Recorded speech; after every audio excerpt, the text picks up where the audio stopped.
Hey guys, welcome to A Few Minutes with Chris. Um, I hope you're having a great day. I wanted to talk today about getting you new customers. And when I ran Birds Beware window cleaning, we did a whole bunch of different things. And so I wanted to kind of cover a few of those things today. I wanted to talk to you about EDDM, every door direct mail.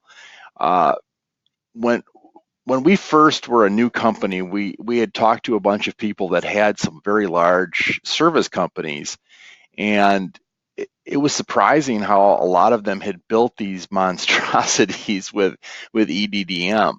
Um, and so we decided to pull the trigger on it, and we got a really nice flyer made up, and we sent out 10,000, and it cost us $3,000. And I mean, 1,500 came out of my pocket, 15 came out of my partner's pocket. It hurt.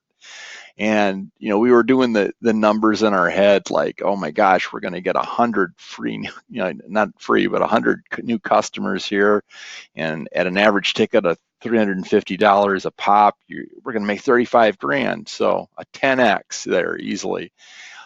It didn't happen that way. In fact, we got five calls and we got two jobs out of it. And we were like, never again. That's not going to happen.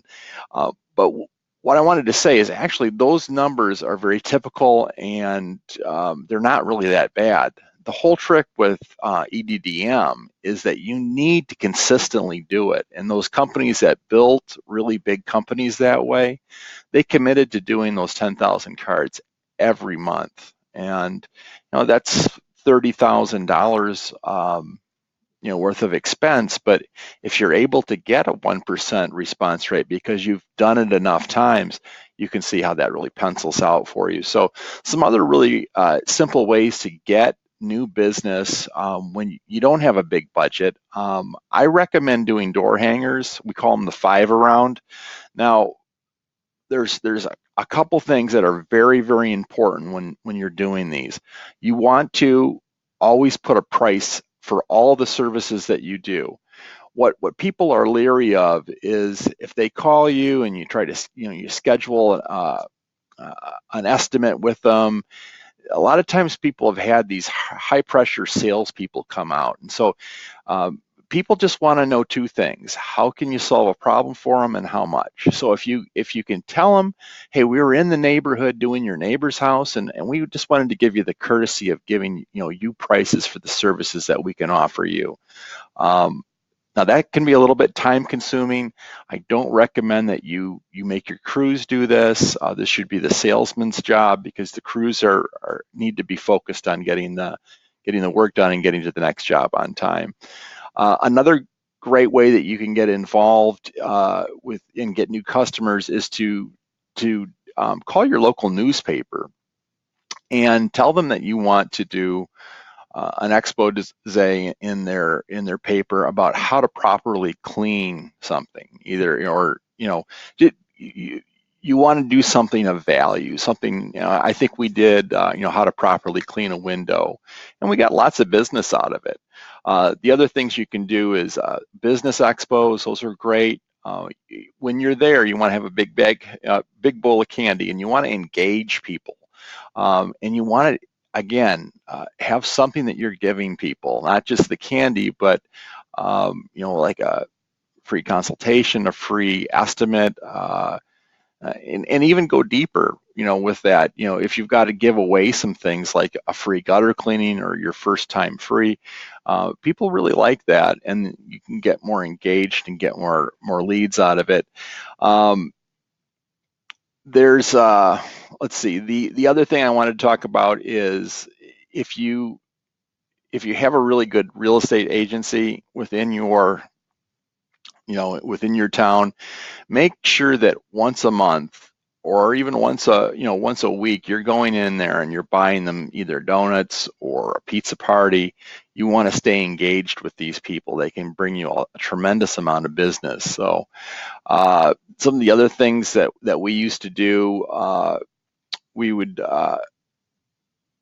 My phone's ringing, so I'm sorry I'm distracted. But oh yeah, I wanted to talk about Angie's List and the Home Advisor. Angie's List was a great tool for us. We got a ton of business out of it. We were Super Service Award winners for 5 years in a row. The trick with Angie's List is you do it the first year, you'll get business out of it. Make sure that you treat those customers like you can't have any bad ones, okay? But the second year, what you do is you got to kind of play hardball with the Angie's List and tell them, I just don't see the value in it right now, and money's kind of tight, and so we're going to pass. If you play hardball that way, now, granted, this was several years ago, maybe they've changed their policy, but we were able to get Angie's List 50% off the second year because we treated it that way. Home Advisor is awesome when you first start. And it seems like the leads are great when they first start coming in. After about 12 months, though, I don't know what happens, but it just kind of goes downhill. And hopefully by then you're off and running, and you've got some other things. Yard signs, again, a great way. But you've got to do it every time. You've got to get those yard signs out on your customer's property.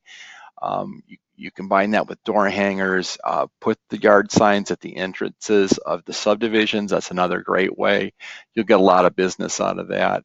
But basically, the best way to get new customers is from your existing customers. And again, it's what you're giving to them. Whether it be a small gift or a service or running a customer appreciation day to start your to start your spring. Those things are all great to do. So I hope that helps, and I hope you're having a great 2018.